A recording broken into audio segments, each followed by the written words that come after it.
अरिहंत सिद्ध सूरी जाए साधु सर्व अर्थ के प्रकाशी मांगलिक के उपकारी है। तिन्ने को स्वरूप जाने राग से भाई जो भक्ति काय को नवाई स्तुति को उच्चारी है। धन्य धन्य तिन्हीं से काज सब आज भय करी जोर बारंबार वंदना हमारी है। मंगली कल्याणक सुख ऐसो हमें चाहते हैं। हो मेरी ऐसी दशा जैसी तुम धारी है। हो मेरी ऐसी दशा जैसी तुम धारी है। मंगली में मंगली करन वीतिराग में नमो ताई जाते अरिहंतादि हरि मंगल करियो मां ग्रंथि करने जाते मिले पावे निज पगिराज शिव उपाय करते प्रथम कारणी मंगलियो विघ्न विनाश सुख करन नमो शुद्ध शिवो नमो शुद्ध शिवो। इसमें क्या होता है, इसमें अपन बोलते ना तो अपनी आवाज कुछ सेकंड बाद जाती है इधर, तो वो डबल बोलते ना, वो जो तेज आवाज होती है उसको पकड़ता है, तो वो जो अंदर बोल रहे हैं मतलब फिर उनकी आवाज नहीं आएगी, फिर अपनी आवाज आएगी, फिर वो बोलने वाला वो भी कंफ्यूज होगा क्योंकि डबल डबल आवाज आएगी। क्योंकि तो अपने को लगता है अपन ने बोल दिया लेकिन कुछ सेकंड बाद पहुंचती है वॉइस लेकर। हाँ हाँ। मोक्षा प्रकाशक में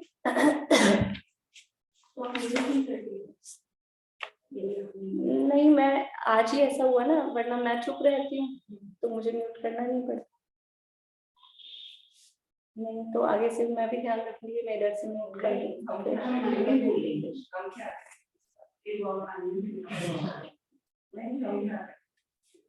यहाँ नवा अधिकार अपना चल रहा है और प्रश्न आपको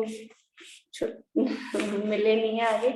प्रश्न एक तो यही है, उससे उस समय तक मैंने आगे अपना विषय चला नहीं था और उस समय यही था एक प्रश्न कि 10 सम्यक्तों का स्वरूप, नाम और स्वरूप, तो वो एक ही प्रश्न में कर दिया, अलग अलग सबके नाम लेके बनाते, वो एक ही प्रश्न है आगे का मतलब। उसके बाद का प्रकरण अभी अपना चल ही रहा था, इसलिए ज्यादा लिखने में भी नहीं आया, तो फिर बाद में जब प्रश्न लेंगे तभी ले लेंगे उसको। अभी यहाँ अपनी चर्चा चल रही थी 3 प्रकार के सम्यक्तों की, औपशमिक, शैवशमिक और शायिक। और औपशमिक सम्यक्त 2 प्रकार का है, प्रथमोपशम और द्वितीयोपशम। इनकी चर्चा अपनी पूरी चल चुकी है, आपने सुन ली रिकॉर्डिंग, तो इनकी अपनी चर्चा हो गई है। और आज को अब पीछे नहीं जा रहे हैं अपन, शैवोपशम सम्यक्त का स्वरूप ये शुरू कर रहे हैं, पेज नंबर 334 ऊपर से दूसरा पैराग्राफ के बाद। इस प्रकार उपशम सम्यक्त का स्वरूप कहा, ये पूरा हो गया।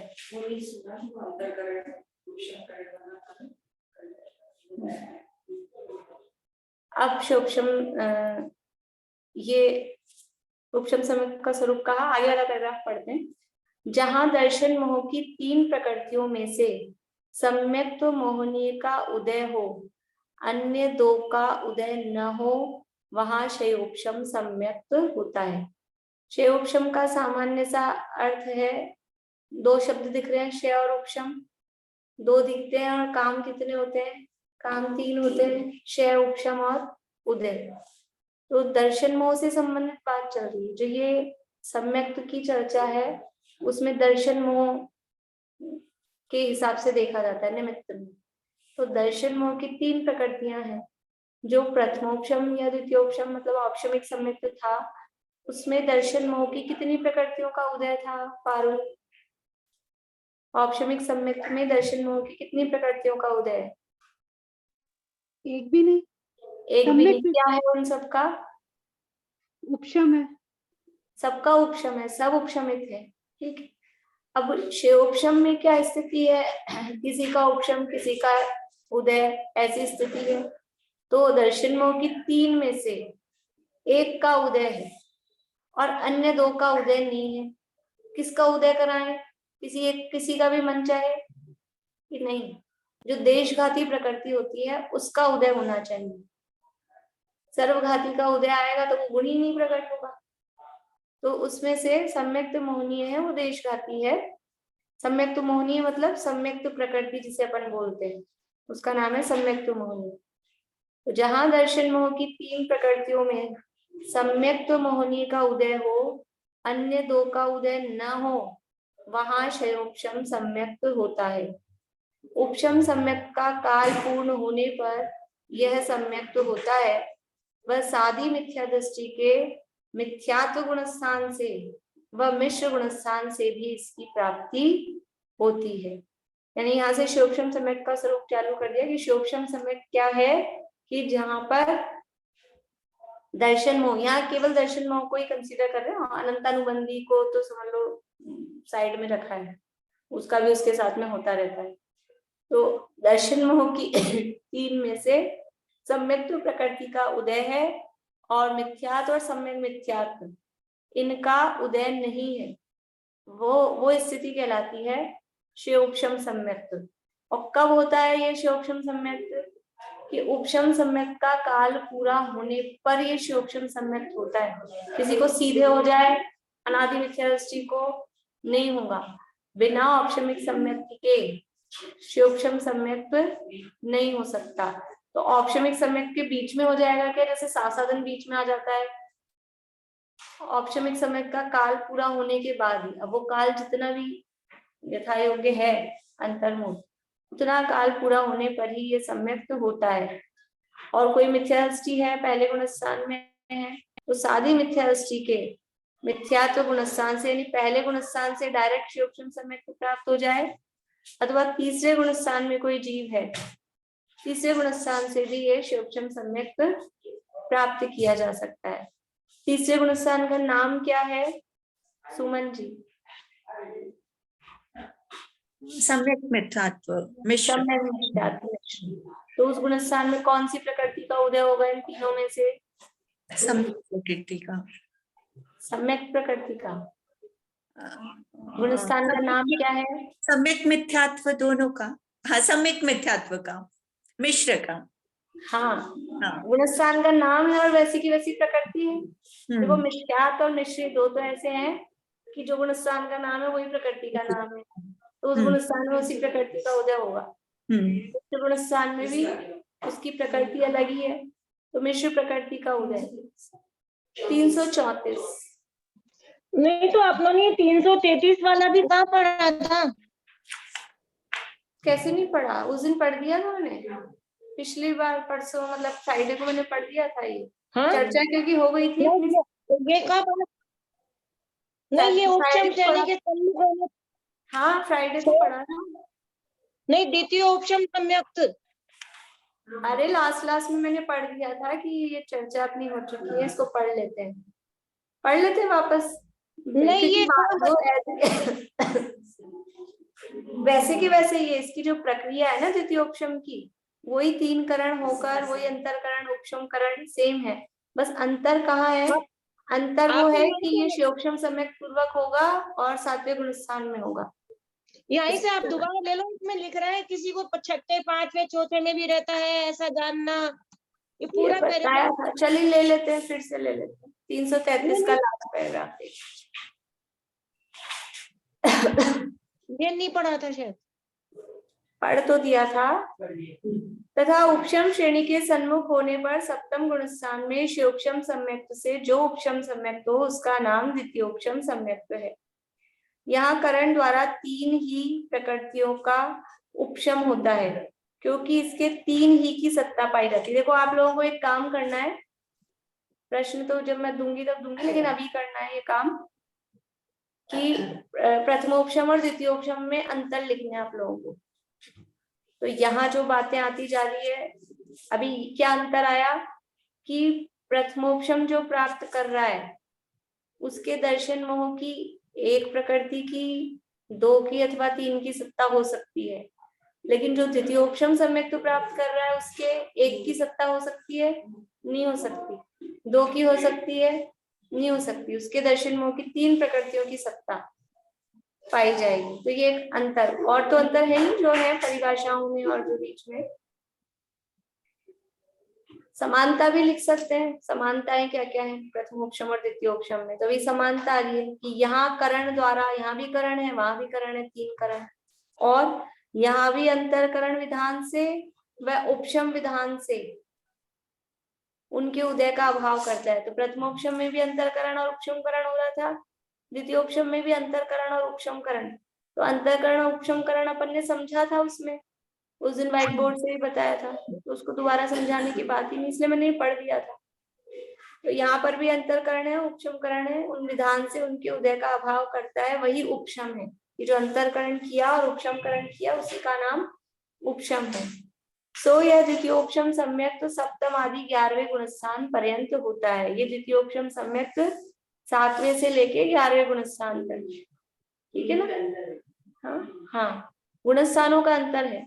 प्रथमोपशम 4 से 7 में पाया जाएगा, द्वितीयोपशम 7 से 11। लेकिन अभी 7 से 11 तो प्रगटता की, देखो इसमें इसमें भी 2 मत भी मिलते हैं, द्वितीयोपशम कौन से गुणस्थान में प्रकट होता है। तो सामान्य रूप से तो 7वें में प्रकट होता है, और उसमें अलग अलग कोई आचार्यों का दूसरा मत भी है, पर रेगुलर मत यही है कि द्वितीयोपशम प्रकट कहाँ हो रहा है, 7वें में, ठीक है। 7वें गुणस्थान में द्वितीयोपशम प्रकट हो रहा है, और जाए ऊपर कहाँ तक जाएगा, 11वें तक ऊपर पाया जा रहा है। लेकिन अगर कोई गिरता है 11वें से और 11वें में मरण हो गया, द्वितीयोपशम था और 11वें में मरण हो गया, तो मरण में विग्रह गति में कौन से गुणस्थान में पहुंच जाएगा, चौथे में। नीचे मतलब विग्रह गति होते ही चौथा गुणस्थान हो जाएगा, तो उसका सम्यक तो बदलेगा क्या, एकदम से चौथे में आ गया तो वो द्वितीयोपशम से प्रथमोपशम उपशम है, तो उतनी देर वो द्वितीयोपशम। देखो द्वितीयोपशम और प्रथमोपशम में ऐसा कोई अंतर नहीं, क्वालिटी, वो तो केवल उसका कब हो रहा है और किसको हो रहा है उतना अंतर है, लेकिन उपशम पने में कोई अंतर नहीं। तो वो चौथे में भी आ गया तो उसका उपशम सम्यक तो उपशम ही रहेगा, तो वो द्वितीयोपशम ही कहलाएगा। तो गिरते समय मरण की अपेक्षा चौथे में आ गया तो चौथे में पाया जा रहा है। मान लो मरण नहीं हुआ और 11वें से गिरते गिरते 6ठे 7वें में आए, उसके बाद में 5वें में आ गए, तो वो द्वितीयोपशम का काल अगर चल रहा है अंतर्मूर्त काल तो द्वितीयोपशम रहेगा।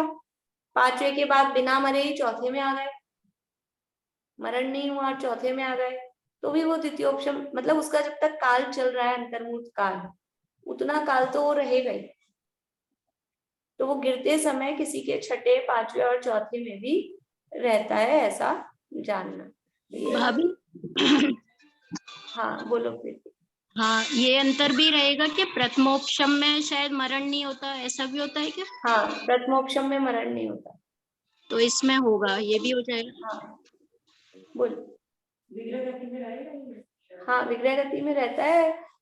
विग्रह गति से देव गति में पहुंच गए, मतलब जब तक उसका काल, क्योंकि उसका काल जितना है अंतर्मूर्त काल, विग्रह गति तो 1 समय की 2 समय से ज्यादा नहीं हो सकती तरस पर्याय में विग्रह गति, मोड़ा अगर लेगा तो वो देवगति में भी वहां पहुंच जाएगा, तब तक भी रहेगा। हाँ द्वितीयोपशम रहेगा, शोपशम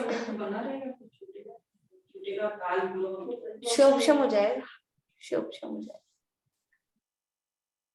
अंतर तो और बहुत सारे निकल जाएंगे अपने जो पूर्व ज्ञान है उस आधार पे भी।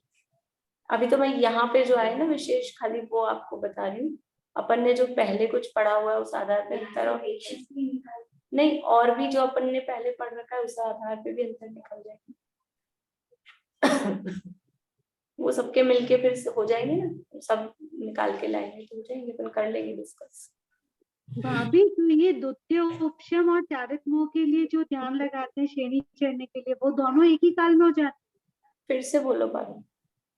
द्वितीय उपशम चल रहा है और श्रेणी चढ़ने के लिए जब चारित मोह के लिए जो वो ध्यान लगाता है, वो दोनों एक ही काल में हो जाते हैं।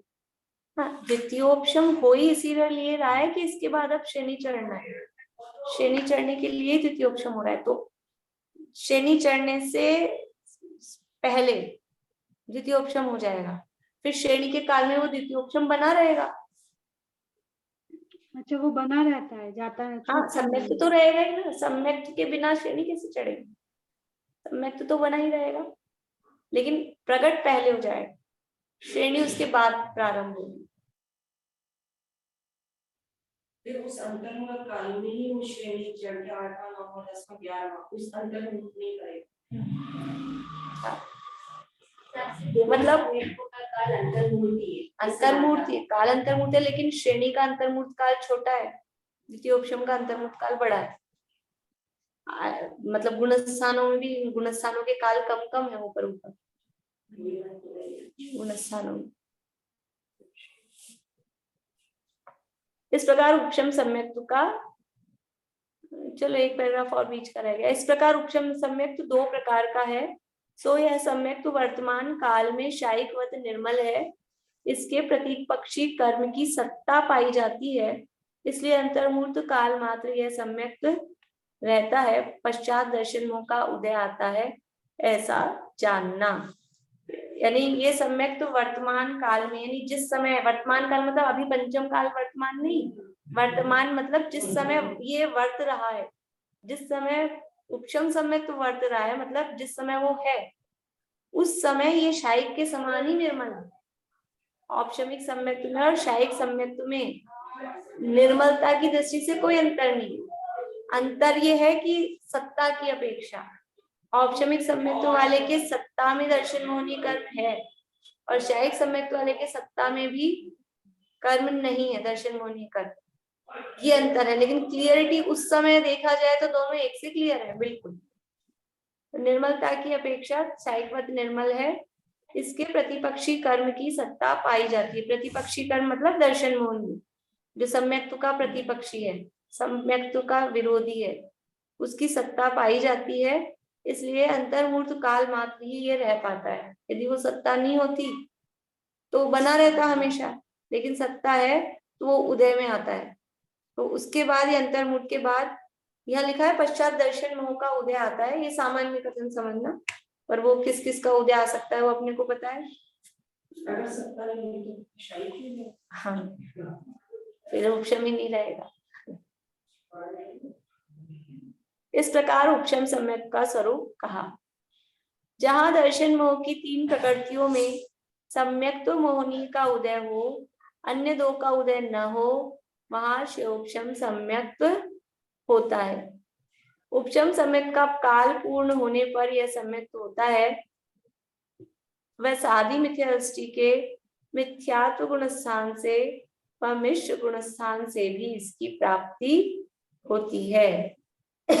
यानी कि चौथे गुण स्थान से भी उपशम सम्यक्त होता है, चौथे गुण स्थान से उपशम सम्यक्त होता है, मतलब चौथे गुण स्थान में यदि औपशमिक सम्यक्त है, हाँ, तो वो औपशमिक सम्यक्त वाला जीव गुणस्थान चौथा ही है और वो शिवोपशम हो जाए तो गुणस्थान चौथा ही बना रहेगा और ये शिवोपशम सम्यक्त तो हो जाएगा। पहले गुणस्थान से शिवोपशम सम्यक्त किसको हो सकता है? साधी मिथ्या दृष्टि को। तीसरे गुणस्थान से शिवोपशम सम्यक्त तो हो सकता है साधी मिथ्या दृष्टि को। तीसरे से चौथे में गमनागमन अपन ने देखा है, तीसरे गुणस्थान से चौथे गुणस्थान में गमन होता ही साधी मिथ्या दृष्टि का है, और वही कर सकता है जो शिवोपशम सम्यक्त प्राप्त कर रहा हो तीसरे से चौथे में। प्रथमोपशम वाला तो तीसरे से चौथे में प्रथमोपशम करेगा, हाँ, वो मिथ्यात्व से आएगा। ये तीन टुकड़े जिसके हुए हुए हैं, जब जिसके उदय ही आ रहा है मिश्र प्रकृति का, तो उसके तो दोबारा से प्रथमोपशम कैसे होगा? इसके शिवोपशम ही होगा, इसलिए तीसरे से चौथे में जाने वाले के शिवोपशम ही सम्यक्त होता है, शायद भी नहीं होगा। शायद सम्यक्त भी चौथे मतलब सम्यक दृष्टि जीव को ही प्राप्त होगा, इसलिए तीसरे गुणस्थान से जो चौथा गुणस्थान में जा रहा है मतलब शिवोपशम सम्यक्त। अब शिवोपशम क्या वो कहते हैं, शिवोपशम किसे कहते हैं? ये तो कह दिया कि वो शिवोपशम सम्यक्त होता है, लेकिन शिवोपशम क्या चीज है उसको यहाँ बता रहे हैं। हाँ वही वही परिभाषा है। देखिए दर्शन पर यहाँ जो बात बताएंगे यहाँ पे सम्यक के आधार उसी रूप से परिभाषा बता रहे, क्योंकि प्रकरण सम्यक का चल रहा है। शिवोपशम की जो परिभाषा है सामान्य रूप से वो अभी आगे नीचे दे रहे हैं, वो भी सम्यक के ना साथ ही बोल रहे हैं उसको भी। हाँ, दर्शन मोह की 3 प्रकृतियों में जो मिथ्यात्व का अनुभाग है उसके अनंतवें भाग मिश्र मोहनीय का है, उसके अनंतवें भाग सम्यक्त मोहनीय का है। इनमें सम्यक्त मोहनीय प्रकृति देशघाती है, इसका उदय होने पर भी सम्यक्त का घात नहीं होता, किंचित मलिनता करे मूल घात न कर सके उसी का नाम देशघाती है। देखो शिवोपशम क्या है, अभी शिवोपशम इस पैराग्राफ में कुछ नहीं बताया, क्योंकि शिवोपशम समझने से पहले देशघाती और सर्वघाती ये समझना जरूरी है। जब तक देशघाती सर्व, क्योंकि शिवोपशम की परिभाषा में ही आएगा वर्तमान कालीन सर्वघाती प्रकृतियों का, फिर देशघाती प्रकृति का, तो फिर सर्वघाती क्या है देशघाती क्या है ये नहीं पता हो तो शिवोपशम समझ में नहीं आ सकता। तो जो उस गुण का पूर्ण रूप से घात करे, पूर्ण रूप से घात करे मतलब गुण का कभी घात नहीं होता, गुण तो द्रव्य रूप है, तो गुण का घात करे का मतलब उसको निर्मल दशा नहीं प्रकट होने दे, वो गुण का घात कहलाता है।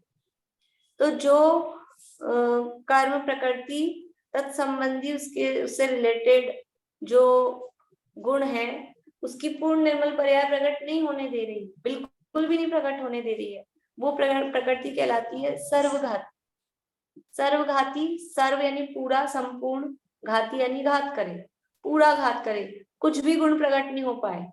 गुण शब्द पर्याय यानी पर्याय को भी गुण के अर्थ में कहा जाता है, गुण शब्द से कहा जाता है। जैसे अपन जो बोलते हैं ना इसमें बहुत अच्छा गुण है, सहनशील है, और मेरा ये खराब है, मुझे क्रोध बहुत आता है, तो ये जो गुण कह रहे हैं इसमें गुण है कि क्रोध नहीं करता, ये गुण है कि पर्याय है? पर्याय तो है ये, लेकिन हम उसको गुण शब्द से कहते हैं। गुण तो पर्याय ही प्रकट हुई। हाँ, लेकिन ऐसे ज्ञान दर्शन सुख के लिए ये गुण है, वो गुण कहलाते ना मतलब जो सदा रहे, लेकिन हम ये जो कहते हैं आपस में भी गुण है, ईमानदारी अच्छा गुण है, तो ये कोई गुण है कि वो पर्याय ही? ऐसे ही यहाँ पर भी गुण को प्रकट नहीं होने देगा मतलब पर्याय को प्रकट नहीं होने। दो जो गुण का संपूर्णतः घात करे उसका नाम सर्वघाती है, और जो मूल घात यानी पूरा घात नहीं कर सके, कुछ मलिनता करे, उसका नाम देशघाती है।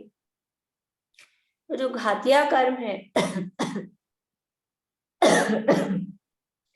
घातिया कर्म की प्रकृतियां 2 प्रकार की है, सर्वघाती और देशघाती। कितनी है घातिया कर्म की टोटल प्रकृतियां अनीता आंटी? 47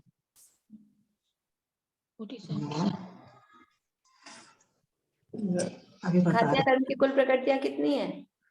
ज्ञान वर्ण की 5, दर्शन वर्ण की 9 और मिथ्यात्व की 28, दोनों की मिलाकर दर्शन मोहन चार्थ बोलने की, और अंतराय की 5 जुड़ी भी थोड़ी ध्यान में आ 47 है घातिया कर्म की, ठीक है, म्यूट कर लीजिएगा। 47 प्रकृतियां हैं, इन 47 प्रकृतियों में से कितनी देशघाती हैं, कितनी सर्वघाती हैं? 26 हाँ, अब क्या क्या है? 20 तो सर्वघाती है और 21 देशघाती। 21 और 26 सही। 21 और 26 तो सही है, लेकिन 21 क्या है और 26 क्या है ये बताना है। बोले भी नहीं आंटी। इस सर्वघाती है और 26 27 देशघाती है।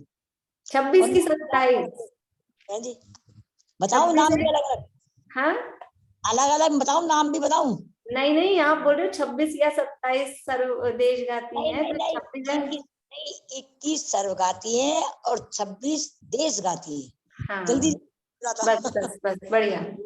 21 जो कम है ना वो सर्वघाती है, ऐसे याद कर लीजिए। हाँ जी, हाँ। 21 26 से याद है। हाँ। 21 है वो सर्वघाती है 47 में से, और 26 है वो देशघाती। ठीक है, अभी वो सारे नहीं विभाजन कर रही हूँ मैं पूरा। अपने को तो मोहनीय कर्म की, और मोहनीय कर्म में, हाँ मोहनीय कर्म में भी अपने को दर्शन मोहनी की देखनी है यहाँ पे। तो दर्शन मोहनी की 3 प्रकृतियां हैं, 3 में से 2 सर्वघाती हैं और 1 देशघाती। सम्यक प्रकृति है वो देशघाती है, और मिथ्यात और सम्यक मिथ्यात ये दोनों प्रकृतियां सर्वघाती हैं। मतलब इनका उदय होने पर, मिथ्यात्व का उदय हो तो गुण, कौन सा गुण? सम्यक तो गुण वो बिल्कुल भी प्रकट नहीं होगा। सम्यक मिथ्यात्व का उदय हो तो सम्यक तो गुण बिल्कुल भी प्रकट नहीं होगा।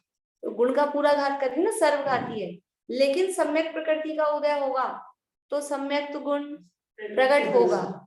मलिनता करेगा, दोष लगाएगा, लेकिन गुण प्रकट होगा। ये इनका देशघाती सर्वघाती का काम है। तो दर्शन मोहनीय की 3 प्रकृतियों में जो मिथ्यात्व का अनुभाग है उससे अनंतवे भाग मिश्र मोहनी का है, उससे अनंतवे भाग सम्यक मोहनी का है। इसमें सम्यक मोहनी तो देशघाती है। अभी जो अनुभाग बता रहे हैं, मिथ्यात्व का जितना अनुभाग है, आप अपन ने उदाहरण लिया था, और वो संजीव जी वाला भी आप लोगों ने सुना होगा प्रवचन, वो लड्डू वाला भी। तो और हाँ, और अपन उसका डायग्राम बनाए। मैंने पहले तो आप लोगों को बताया हुआ है डायग्राम बना के, और जो शिवोपशम वाला शायद जो PDF है ना उसमें बनाया हुआ भी है शायद डायग्राम, नहीं बनाया हुआ है। देखो अभी मैं उसी पे बना के दिखाती हूँ आपको व्हाइट बोर्ड पे।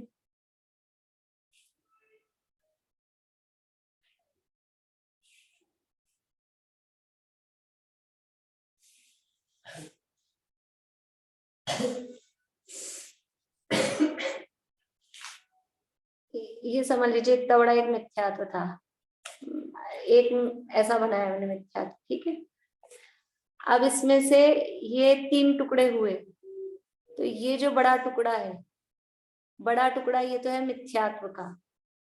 और फिर और बड़ा करना चाहिए इसको।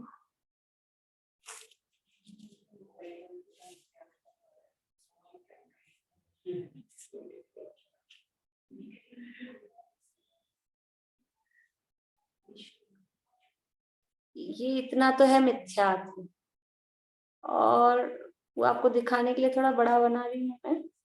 ये है बीच का जो दिख रहा है, ये दिख रहा है ना आप लोगों को सुनीता आंटी? दिख रहा है, दिख रहा है। हाँ ठीक है, ये जो बड़ा दिख रहा है बहुत बड़ा वो मिथ्यात्व है, और थोड़ा छोटा है बीच वाला वो मिश्र प्रकृति है, और इधर वाला है वो सम्यक प्रकृति है। तो इनमें से जो मिथ्यात्व का अनुभाग है, ये अनुभाग दिखाया जा रहा है। तो मिथ्यात्व का जितना अनुभाग है, यहाँ थोड़ा, ये तो अपने को साइज देखने के लिए ऐसे बड़े बड़े ही दिख रहे हैं, लेकिन मिथ्यात्व का जो अनुभाग है उससे अनंत विभागी। मिथ्यात्व का अनुभाग है, इधर से चालू करेंगे अपन, नीम, कांजीर, ये कांजीर, फिर विष और हलाहल, ऐसे ही अनुभाग होते हैं। तो मिथ्यात्व का अनुभाग तो हलाहल, विष और कांजीर का और एक पार्ट, थोड़ा एक भाग, उतना ये मिथ्यात्व का अनुभाग है, बहुभाग। यानी कांजीर का बहुभाग, विष और हलाहल, ये सब तो है मिथ्यात्व का अनुभाग। ये तो इतना तो है मिथ्यात्व। और इस मिथ्यात्व का जितना अनुभाग है उसके अनंतवे भाग अनुभाग इस सम्यक मिथ्यात्व प्रकृति में है। यानी वो कांजीर का एक भाग बस इतना। वो यहाँ बताया दर्शन मोह की 3 प्रकृतियों में जो मिथ्यात्व का अनुभाग है उसके अनंतवें भाग मिश्र मोहिनी का है और उसके अनंतवें भाग सम्यक्त मोहिनी का है। अभी मिश्र का अनुभाग कितना है? वो कांजीर का एक भाग। और सम्यक प्रकृति का अनुभाग कितना है? वो तो नीम जैसा और थोड़ा सा कांजीर का, बस।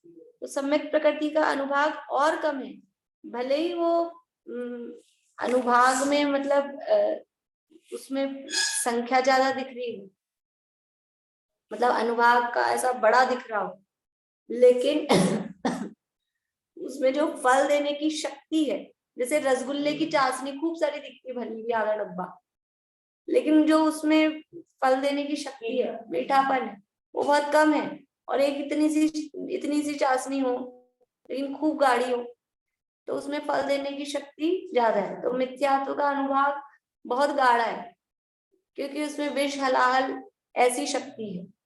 और जो सम्यक मिथ्यात्व मिश्र प्रकृति है, उसका अनुभाग उससे अनंतवें भाग हीन है, लेकिन फिर भी सर्वघाती है। कांजीर रूप है, कांजीर के एक भाग रूप है, लेकिन फिर भी सर्वघाती है। और सम्यक प्रकृति का जो अनुभाग है वो बहुत हल्का है, देशघाती है, वो नीम रूप है। तो वो अनुभाग तो उसमें है, फल तो देता है, लेकिन वो घात नहीं कर पाता पूरा। तो सम्यक तो प्रकट रहता है उसका उदय होते हुए, सम्यक तो बना रहता है। जैसे ऐसे होते हैं ना, कुछ बच्चे तो ऐसे हों कि उनके रहते हुए अपन क्लास अटेंड कर सकते हैं, और कुछ बच्चे ऐसे हों कि हमें 1 सेकंड नहीं कुछ कर सकते ऐसा। तो वो सम्यक प्रकृति ऐसी है। एक प्रीति के बच्चे हैं और एक ही इनके हैं, तो वो अलग अलग है सबके। तो वो सम्यक प्रकृति ऐसी है कि उसके रहते हुए भी वो सम्यक को ज्यादा परेशान, तो मतलब है तो कुछ उद्यम तो करेगा, ऐसे चुपचाप थोड़ी ना बैठेगा, लेकिन फिर भी ऐसा उद्यम नहीं करता कि क्लास में से उठ के जाना पड़ जाए, खत्म ही हो जाए, ऐसा नहीं करता। देखिए अब आगे, सो जहां मिथ्यात्व मिश्र मिथ्यात्व के वर्तमान काल में, तो वो यहाँ शिवक्षम की परिभाषा मतलब उसको सम्यक पे ही घटित करके बताया। वैसे जो शिवक्षम सामान्य रूप से शिवक्षम की परिभाषा क्या होती है, बोलिए। वर्तमान कालीन सर्वघाती स्पर्धकों का उद्याभावी क्षय, उन्हीं स्पर्धकों का भविष्यकालीन उपशम और वर्तमान कालीन देशघाती स्पर्धकों का उदय होने पर जो अवस्था होती है कर्मों की, वो क्षय। क्या शब्द छूट गया? वर्तमान कालीन उन्हीं भविष्य में जो उदय आने वाले हैं उन्हीं सर्वघाती स्पर्धकों का उदयाभावी क्षय और वर्तमान कालीन उनका तो आगामी काल है। उदयाभावी क्षय तो भविष्य में वाला। मैं वापस से बोलती हूँ, वापस से वर्तमान कालीन सर्वघाती स्पर्धकों का उदयाभावी क्षय, भविष्यकालीन उन्हीं स्पर्धकों का, मतलब सर्वघाती स्पर्धकों का सद अवस्था रूप। ये शब्द छूट गया था, सद अवस्था, ठीक है। वर्तमान कालीन सर्वघाती स्पर्धकों का उदयाभावी क्षय। वर्तमान कालीन मतलब वर्तमान में जो उदय में आने वाले हैं। क्या उदय में आने वाले हैं? सर्वघाती स्पर्धक। जो सर्वघाती स्पर्धक अभी वर्तमान में उदय में आने वाले हैं, उनका तो हो उदयाभावी क्षय, ठीक है। स्पर्धकों की लाइन लगी रहती है, तो वर्तमान का जो टाइम आ रहा है, नहीं वो नहीं, स्पर्धकों की लाइन लगी रहती है कर्मों की। तो अभी का जो टाइम है वर्तमान का, उस समय जो स्पर्धक उदय में आने वाले हैं, कौन से? सर्वघाती। उस समय में जो सर्वघाती स्पर्धक उदय में आने वाले हैं, उनका तो हो उदयाभावी क्षय। अभी उदयाभावी क्षय का अर्थ देखिए। फिर जो भविष्य में उदय में आने वाले हैं, वर्तमान वालों का तो किया उदयाभावी क्षय। अब आगे बाद वाले टाइम पे जो उदय में आने वाले हैं, वही सर्वघाती स्पर्धक, उनका करा सद अवस्था रूप उपशम। भविष्यकालीन उन्हीं का मतलब सर्वघाती स्पर्धकों का सद अवस्था रूप उपशम। वर्तमानकालीन सर्वघाती स्पर्धकों का उदयाभावी क्षय और भविष्यकालीन उन्हीं यानी सर्वघाती स्पर्धकों का सदअवस्था रूप उपशम और वर्तमानकालीन देशघाती का उदय, क्योंकि कुछ उदय तो चाहिए ना वर्तमान में। क्षय उपशम में 3 काम होंगे, एक क्षय, एक उपशम, एक उदय। तो क्षय हो रहा है उदयाभावी क्षय, उपशम हो रहा है सदअवस्था रूप उपशम और उदय हो रहा है। क्षय किसका हो रहा है? क्षय हो रहा है वर्तमानकालीन सर्वघाती स्पर्धकों का उदय के अभाव रूप, और उपशम हो रहा है भविष्यकालीन सर्वघाती स्पर्धकों का सदअवस्था रूप उपशम, और उदय है वर्तमानकालीन देशघाती का उदय। इन 3 रूप कर्म की अवस्था को क्षय उपशम कहते हैं। समझ में आया? अब उदयाभावी क्षय का क्या मतलब है? क्या हुआ पारुल, नहीं समझ आया? भाभी कुछ वर्ड मिसिंग है, एक बार फिर से डेफिनेशन बोलेंगे। वर्तमानकालीन सर्वघाती स्पर्धकों का उदयाभावी क्षय, भविष्यकालीन उन्हीं सर्वघाती स्पर्धकों का सद अवस्था रूप उपशम और वर्तमानकालीन देशघाती स्पर्धकों का उदय। इन 3 रूप कर्म की अवस्था को क्षय उपशम कहते हैं। रट लेनी चाहिए ये परिभाषा, बार बार में काम आती है, बिल्कुल रटी भी होनी चाहिए 3 लाइन, ठीक है ना। अब उदयाभावी क्षय का क्या मतलब है? देखो, एक तो है नॉर्मल क्षय। नॉर्मल क्षय का मतलब है सत्ता में से अभाव, ये वो अभाव नहीं है। उदयाभावी क्षय का मतलब है उदय का अभाव, उसी का नाम क्षय। उदय के अभाव का मतलब क्या है कि जो सर्वघाती स्पर्धक हैं, सर्वघाती स्पर्धक सर्वघाती रूप में फल नहीं दे रहे, उनकी शक्ति को इतना मंद कर दिया कि वो देशघाती रूप हो गए। क्योंकि वर्तमान में देखो, कभी भी जिस कर्म का टाइम आ जाता है ना, लाइन पे लग गए कर्म, लाइन पे लगे हुए और वर्तमान में, तो अब जो वर्तमान में जिसका समय आ गया, उस कर्म को ऐसे नहीं कर सकते अपन कि अब इसको हाँ उसको बाद में लेंगे या नहीं लेंगे, उदय में नहीं आएगा। उदय में तो आएगा क्योंकि वो टाइम आ गया है उसका। पर ये कर सकते हैं, क्या किया जा सकता है कि वो जितनी पावर वाला था, जितनी उसकी शक्ति थी, उसकी शक्ति को फ्यूज कर दिया जाए, उसकी शक्ति को कम कर दिया जाए। ये तो पॉसिबल है, लेकिन उसका टाइम आ गया और अब वो तो रवाना हो गया, फिर बीच में रोका नहीं जा सकता है।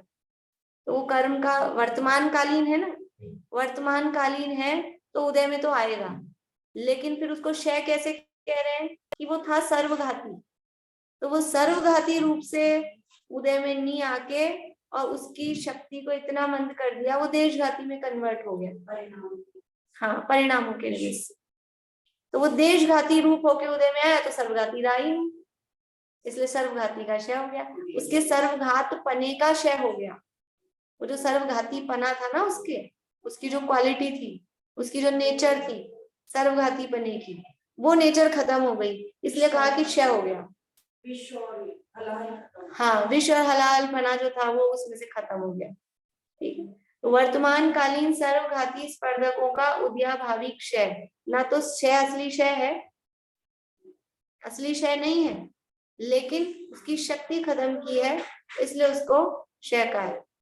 भविष्य में जो सर्वघाती स्पर्धक उदय में आने वाले थे, तो उनको तो अब वो तो भविष्य में आने वाले हैं, अपने को तो काम करना है वर्तमान में। वो उदय में आने वाले हैं भविष्य में, तो उससे क्या प्रॉब्लम है अपने को? उससे ये प्रॉब्लम है कि वो कूद के आ जाते हैं। भविष्य वालों में ये चक्कर है, बंदर टाइप के होते हैं, वो उचक उचक के कूद के आ जाते हैं। तो वर्तमान वालों को तो अपन ने सेटल कर दिया, सर्वघाती को, उनको बना दिया देशघाती। लेकिन जो भविष्य के सर्वघाती हैं, वो वर्तमान में आ जाएंगे तो फिर वही सर्वघात हो जाएगा।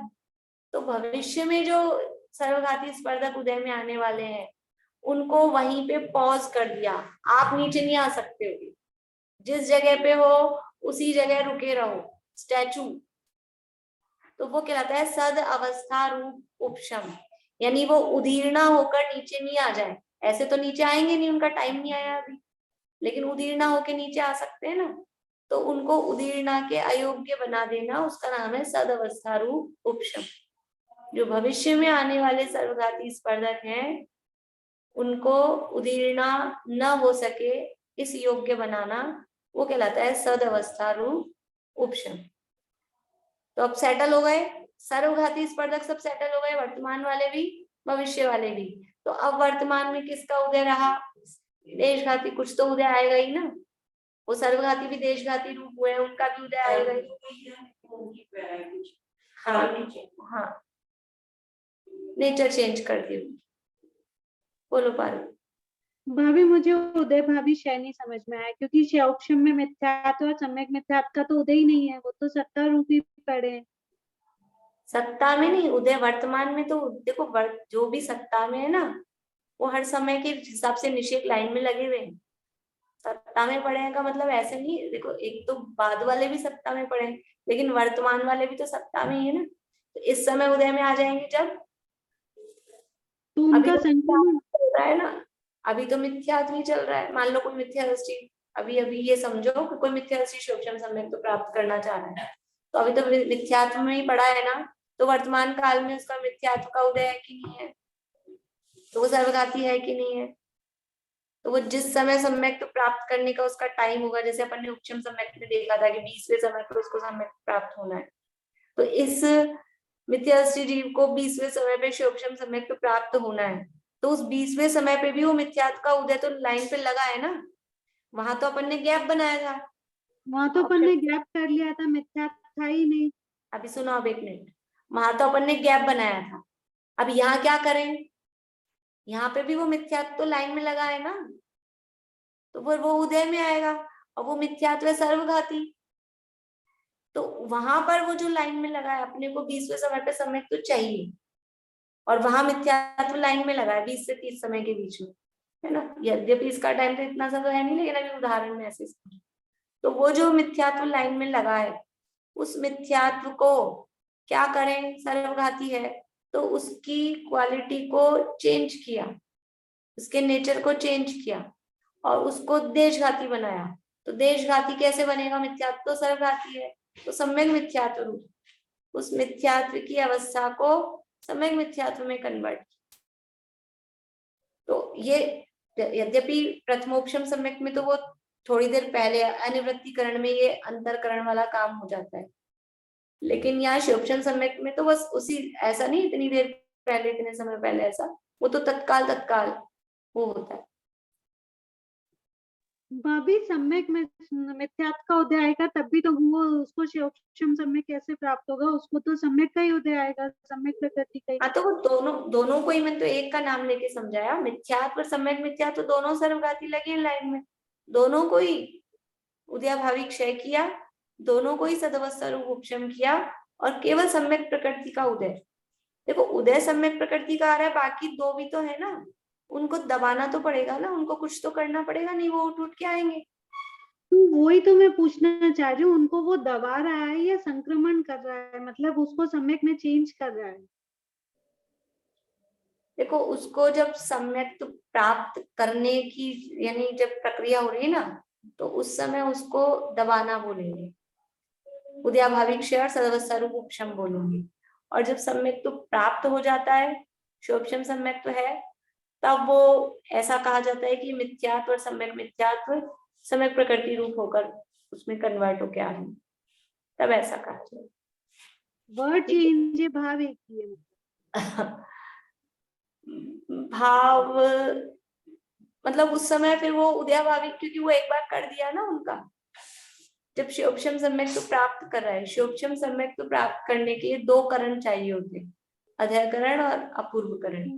तो वो जो दो करण के जो विशुद्ध परिणाम है, उन परिणामों के निमित्त से ये मिथ्यात्व और सम्यक मिथ्यात्व में ये काम होता है, उदयाभावी क्षय और सदवस्था रूप उपशम वाला। और फिर सम्यक तो जब प्राप्त हो जाता है, तो सम्यक तो परिणाम के बल से फिर वो जो मिथ्यात्व और सम्यक मिथ्यात्व है, वो सम्यक प्रकृति रूप कन्वर्ट होती है। और ये सम्यक प्रकृति रूप कन्वर्ट क्या होती है, वो हर समय समझ लो उसी रूप रहती है, उदयाभावी क्षय और सदवस्था रूप उपशम रूप। सम्यक प्रकृति में कन्वर्ट होने का काम तो जब क्षयिक सम्यक प्राप्त करते हैं ना, तब वो प्रक्रिया चालू होती है कि वो उसको कन्वर्ट करता है उस समय, वरना वो उसी रूप से बनी रहती है। इन शॉर्ट सम्यक मिथ्यात्व और मिथ्यात्व का अनुभाग बहुत कम कर देते हैं। जैसे अपन 13वें गुण स्थान में असाता का उदय बोलते हैं, होते हुए भी ना के बराबर है। हाँ, ऐसा समझ लो। उतना तो नहीं कम होता है, लेकिन बस वो उसकी जो शक्ति है वो खत्म हो जाती है, कम हो जाती है। देखो, तो ये जो शोभशम की परिभाषा, क्या परिभाषा थी? वर्तमान कालीन सर्वघाती स्पर्धकों का उदयाभावी क्षय, भविष्यकालीन सर्वघाती स्पर्धकों का सदवस्थारूप उपशम और वर्तमान कालीन देशघाती का उदय। इन 3 रूप कर्म की अवस्था शोभशम कहलाती है। ये सामान्य शोभशम है। अब अपने को देखना है शोभशम सम्यक सिंगल, ये तो सामान्य शोभशम है। अभी शोभशम भाव के 18 भेद हैं, 18 जगह शोभशम लागू होता है। तो सम्यक को देखना है अपने को। तो सम्यक से संबंधित सर्वघाती और देशघाती प्रकृतियां कौन कौन सी देखी?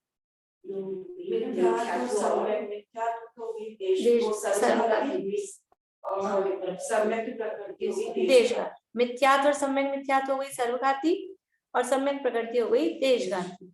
अब अपनी परिभाषा में इनको अप्लाई करना है। वर्तमान कालीन सर्वघाती स्पर्धकों का उदयाभावी क्षय, तो अब सर्वघाती की जगह वो प्रकृति का नाम रखो। तो वर्तमान कालीन जो मिथ्यात्व और सम्यक मिथ्यात्व सर्वघाती प्रकृतियां हैं, उनका उदयाभावी क्षय। भविष्यकालीन जो मिथ्यात्व और सम्यक मिथ्यात्व सर्वघाती प्रकृतियां हैं, उनका सदवस्था रूप उपशम। और वर्तमान कालीन जो सम्यक प्रकृति है, उसका उदय। ये जो अवस्था है, ये शोभशम सम्यक कहलाती। ये यहाँ नीचे वाले पैराग्राफ में दिए, देखिए पढ़िए। तो जहां मिथ्यात्व व मिश्र मिथ्यात्व के वर्तमान काल में उदय आने योग्य निषेकों का उदय हुए बिना ही निर्जरा होती है, वह तो क्षय जानना। देखो, उदयाभावी क्षय शब्द नहीं दिया, उदय हुए बिना ही निर्जरा मतलब क्षय होता है, निर्जरा मतलब नष्ट होना। उदय हुए बिना ही निर्जरा होती है, वह तो क्षय जानना।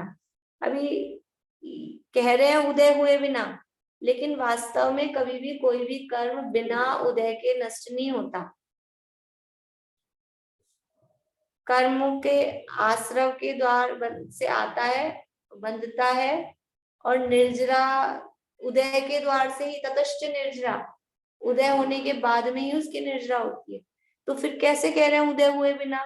कि वो जो सर्वघाती रूप से उदय आने वाला था, उस सर्वघाती रूप से उदय हुए बिना ही उनकी निर्जरा होती। उस जैसा बंधा था सर्वघाती शक्ति वाला, वैसे शक्ति से उदय नहीं आ रहा, तो कहते हैं उदय ही नहीं हुआ। पर ऐसे बहुत प्रयोग करते हैं। कोई भी चीज मतलब इस तरह की होती है जिसकी शक्ति बिल्कुल हीन हो गई होता, हम कहते हैं तो राय नहीं। हाँ, चाशनी पे अप्लाई होता है। और भी कोई चीजें अभी तो याद नहीं आ रहा। हाँ, जैसे जुकाम लगती है, मान लीजिए, एक तो बहुत तेज लगे, बिल्कुल रनिंग नोज और सब दुख रहा है, ये वो, एक तो ऐसा। और एक ऐसी होती है कि हल्के से गले में खराश वराश होके निकल गए, अपन ठीक हो गए। तो ये मतलब वो जैसी शक्ति एक तो ऐसी भी शक्ति के साथ उदय में आया कि बिल्कुल उससे आदमी घायल हो जाए, और एक नॉर्मल हिसाब आया और चला गया। तो वो उदय हुए बिना मतलब जो सर्वघाती रूप से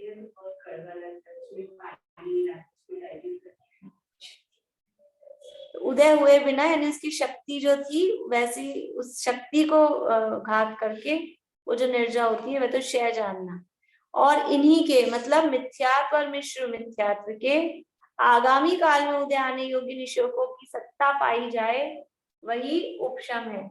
सत्ता पाई जा रही है, सत्ता पाई जा रही है, लेकिन उसका वर्तमान में उदय नहीं आ सकता है। यहाँ उतना नहीं दिया है, लेकिन वो समझना उसको कि आगामी काल में उदय आने योग्य निषेकों की सत्ता पाई जा रही है। देखो पीछे कहा था, जहां सत्ता तो पाई जाए और उदय न पाया जाए, तो यहाँ सत्ता पाई जा रही है। और ये मतलब अपने मन से उस परिभाषा में से लगा लेना सत्ता पाई जाए परंतु उदय ना पाया जाए।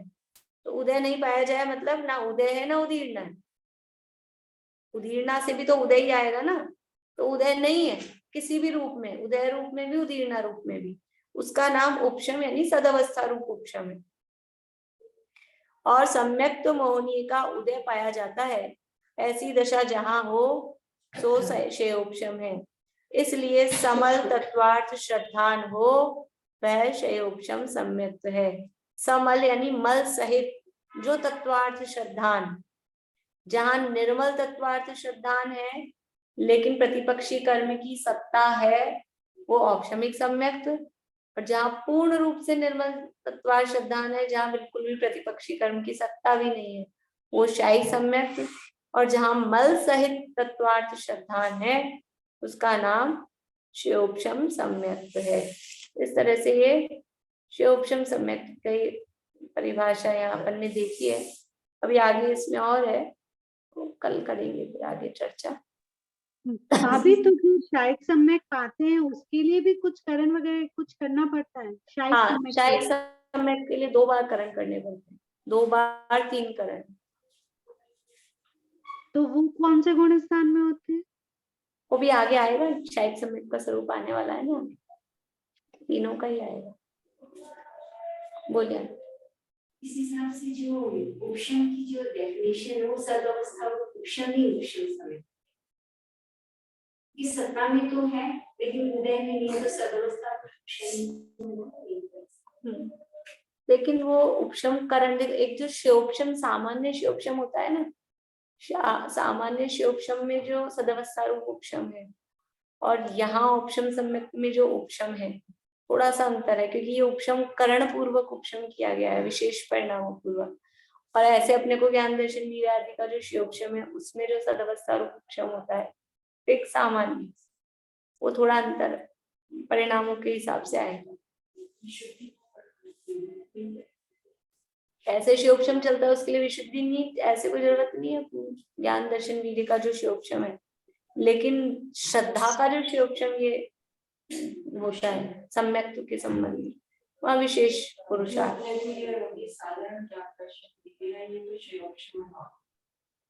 इसमें भी काम तो यही है ना, वर्तमान कालीन सर्वव्यापी स्पर्धकों का।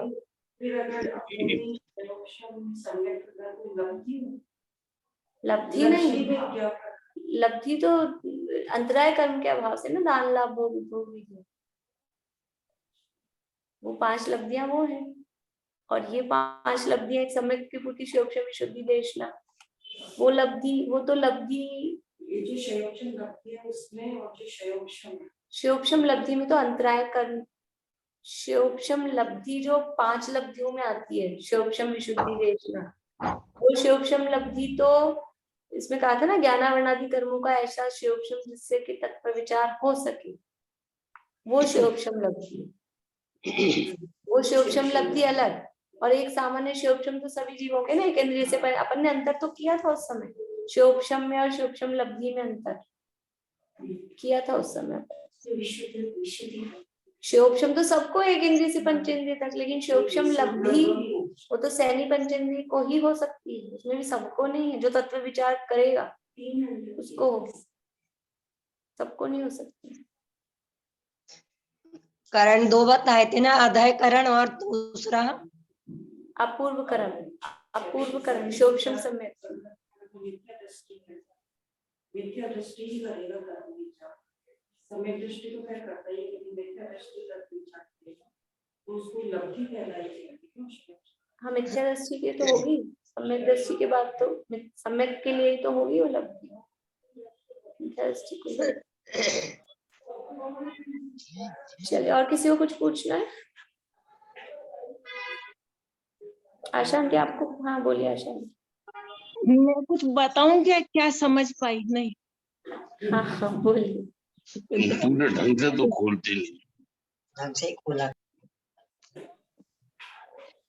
जैसे कल अपनों ने औपचारिक सम्यक में देखा था कि वो बीच में जगह खाली करी, ऊपर के निचों को ऊपर रोक दिया, नीचे वाले के उदय में आ गए, और बीच में जगह हुई वहां सम्यक आ गया।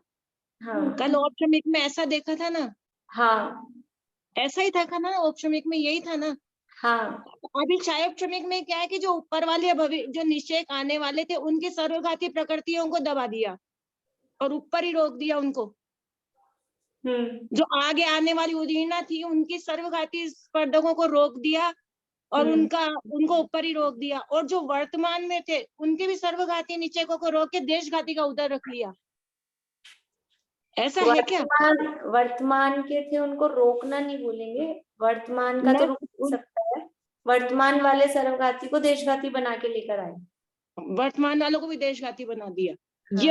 ये वाला सीन है इसमें ऐसा। हाँ हाँ यही है ना मतलब। हाँ हाँ ठीक। चलिए जिनवाणी स्थिति यहीं से बोलेंगे।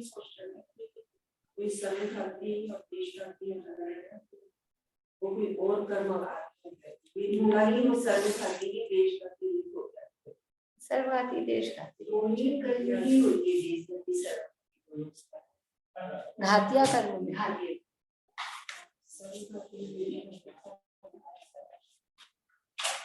बोलिए आप।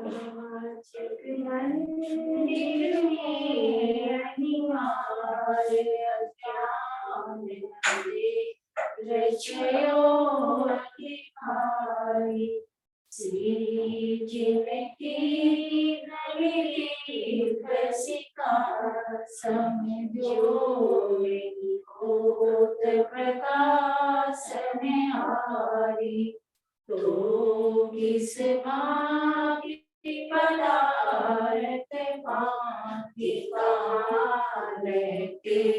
रहते अभिचारी, या विधि संत कहे धनी है जिनके न पड़े उपकारी।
जो आज शाम में जिनवाणी माता